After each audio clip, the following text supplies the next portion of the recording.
Shalom, shalom, bien-aimés. Nous allons commencer aujourd'hui avec une série d'émissions qui va parler de comment gagner les chrétiens de l'Église catholique romaine à Jésus-Christ de Nazareth de la Bible.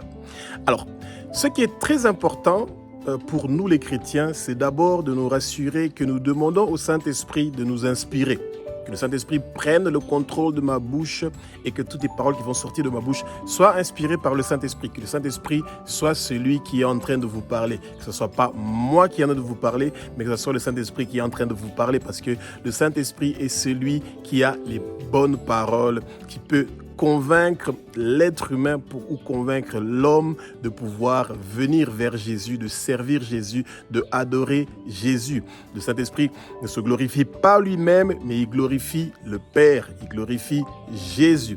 Et toute personne qui est en train de donner des messages pour se glorifier lui-même ne vient pas du Saint-Esprit. Et il n'y a personne qui connaît quelque chose mieux que l'autre, c'est le Saint-Esprit qui connaît mieux que nous. Eh bien, bien-aimés,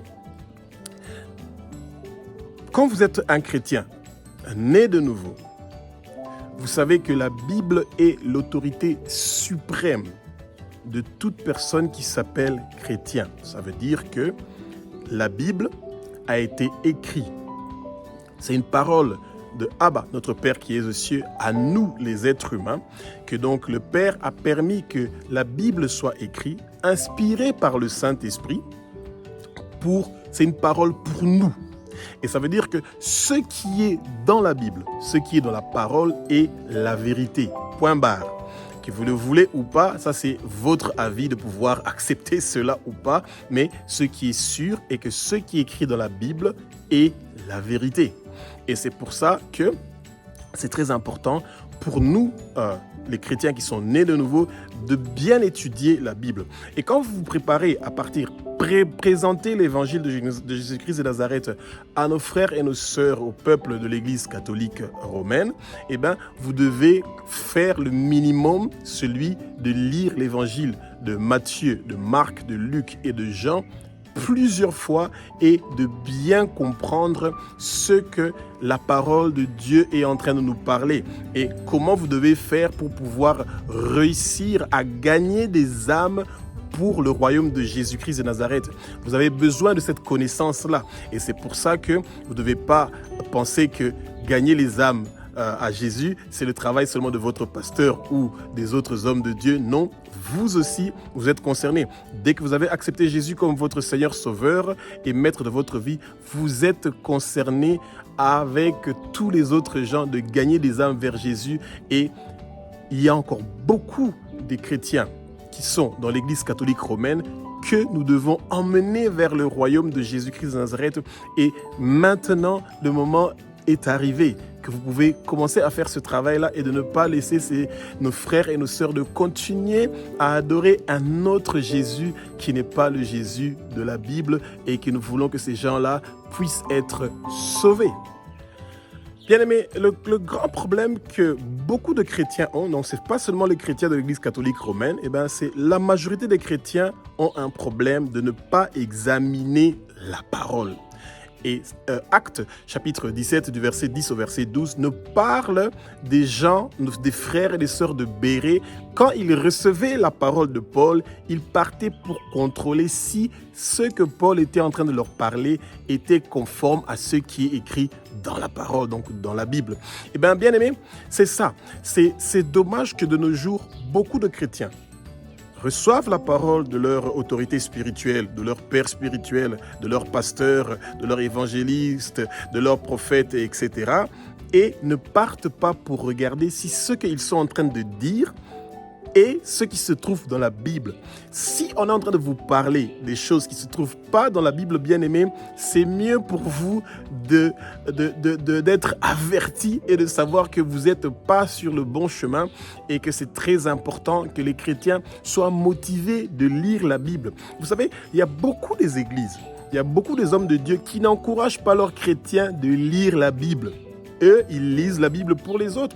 Et c'est le cas que nous avons, par exemple, dans l'Église catholique, qu'il y a beaucoup de nos frères et de nos sœurs, quand ils reçoivent la parole de la part des gens qui leur prêchent, ils ne partent pas regarder si cette parole-là est spirituelle, sont en train donc de leur parler.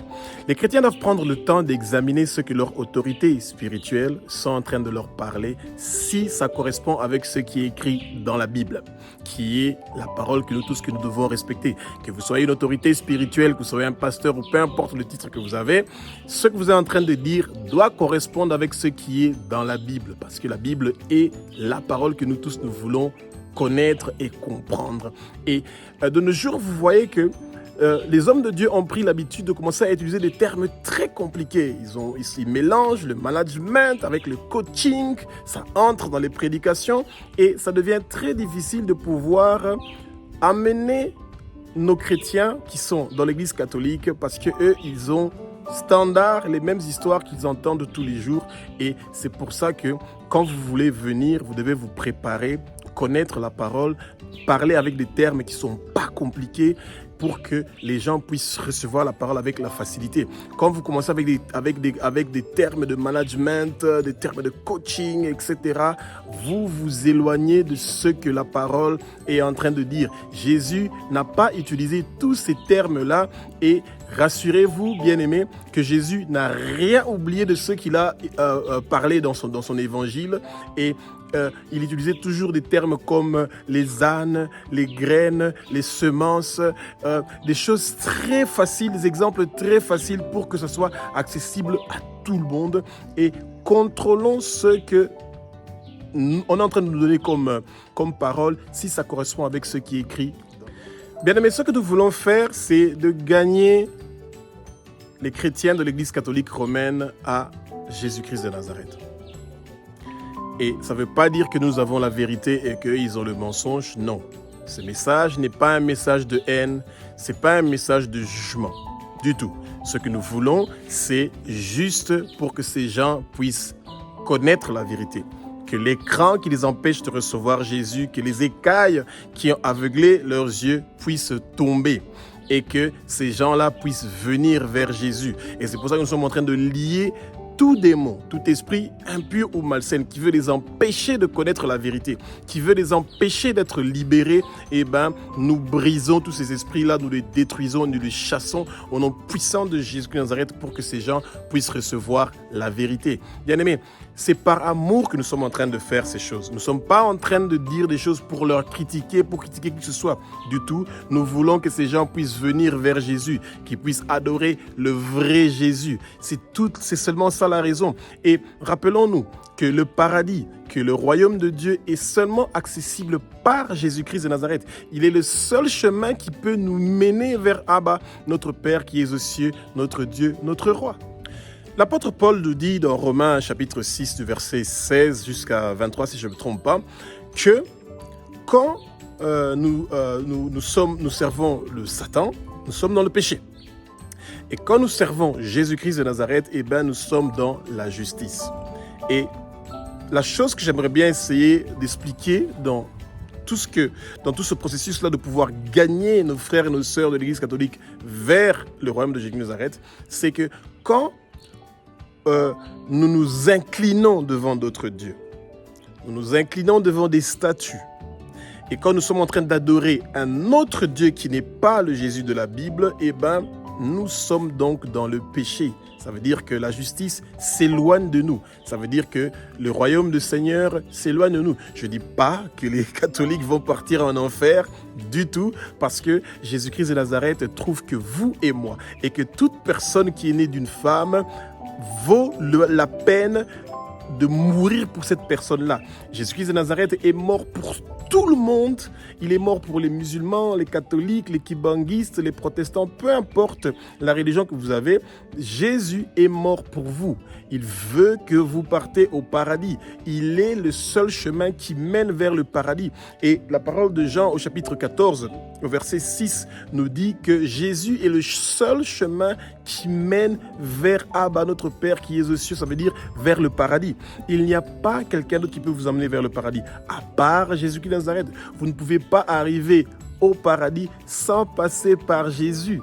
Bien-aimés, c'est quelque chose de très important de connaître que nous devons d'abord accepter la sanctification, ça veut dire d'arrêter de commettre, de faire le péché, et nous devons arrêter d'adorer d'autres dieux. Nous devons arrêter de servir d'autres dieux. Nous devons arrêter de brûler de l'encens pour d'autres dieux, parce que c'est ça que Jésus a reproché et continue toujours à reprocher à tous les êtres humains qui continuent effectivement à adorer d'autres dieux au-delà d'adorer lui, Jésus de Nazareth, qui est le seul chemin qui nous mène vers Abba, notre Père qui est aux cieux, notre Dieu, notre Roi. Que le Saint-Esprit nous donne l'inspiration qui est nécessaire pour comprendre cette parole-là qui est profonde, de chercher la justice, de chercher la vie éternelle, de chercher que nos noms soient inscrits dans le livre de vie de l'agneau. Alors, si vous avez le temps, vous pouvez essayer de chercher sur Internet. Vous allez trouver donc le Concile de Trente qui parle plus de la description que l'Église catholique romaine a du Jésus-Christ que eux, ils sont en train donc d'adorer. Et dans ce Concile de Trente là, on parle de toute personne qui ne croit pas que Jésus est dans l'hostie et dans l'hostie et le vin qu'ils sont en train de prendre pendant la communion de la messe. Cette personne-là est ce qu'ils appellent un anathème, ça veut dire que tu es un maudit, ça veut dire que celui qui ne croit pas que Jésus-Christ, qui conteste que Jésus est dans l'hostie et que le vin qui est bu et que l'hostie qui est mangée pendant la communion, celui qui ne croit pas à ça que c'est Jésus, eh bien cette personne-là est un anathème, il est un maudit. Et il n'y a pas de parole dans la Bible qui est en train de maudire les gens du tout. Jésus est venu avec un amour. Abba, notre Père qui est aux cieux, a un amour agapé, un amour qu'il a tellement de nous les êtres humains qu'il a envoyé son Fils unique, Jésus-Christ de Nazareth, pour venir mourir sur la croix pour que nous puissions être sauvés. Et c'est pour ça que quelqu'un d'autre ne peut pas nous maudire et dire que nous sommes maudits parce que nous ne croyons pas que l'hostie et le vin que les gens sont en train de prendre pendant la communion d'une messe de l'Église catholique chrétienne, que ces gens-là sont maudits. Du tout. Rassurez-vous, bien-aimés, Jésus est mort sur la croix de Golgotha pour que vous puissiez être délivrés, que vous puissiez être libres. À partir de maintenant, vous pouvez être délivrés.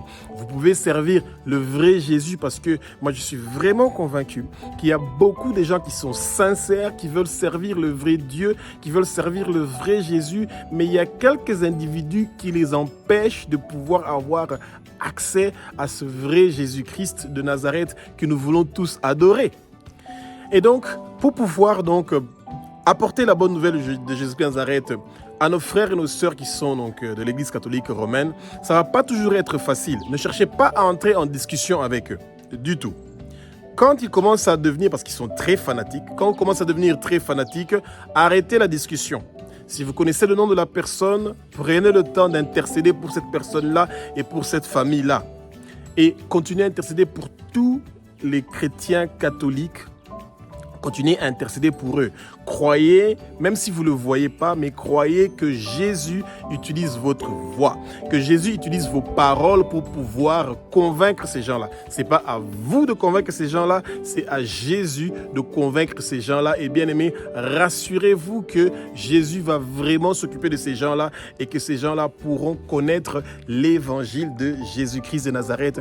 Et c'est une très bonne nouvelle. Bien aimés, Jésus-Christ de Nazareth n'est pas dans l'hostie. Du tout. La parole nous dit qu'il est assis à la droite du Père et au même moment, il est omniprésent, il est omniscient, il est omnipotent. Jésus est Shama, il est partout. Il est toujours là. Et c'est pour ça que quand quelqu'un veut le garder sur la croix, quand quelqu'un veut que Jésus soit dans une tabernacle et qu'on l'appelle, que l'hostie, c'est lui, eh bien, il y a un souci. Et continuons à intercéder pour nos frères et nos sœurs. Et nous savons que cette bataille-là ne sera pas facile, mais nous savons que nous avons la victoire. Jésus a gagné sur la croix de Golgotha. Nous sommes plus que vainqueurs. Et nous savons que nos frères et nos sœurs qui sont en train d'adorer un autre Jésus, pas celui qui est dans la Bible, ils ont aussi leur place au paradis, mais nous devons prier pour eux, pour que ce mur qui est en train de les empêcher de pouvoir avoir accès à Jésus soit brisé, que les écailles tombent et que ces gens puissent venir dans le royaume de Jésus. Et nous savons que votre intercession, votre prière pour nos frères et nos sœurs va faire la différence. Amen.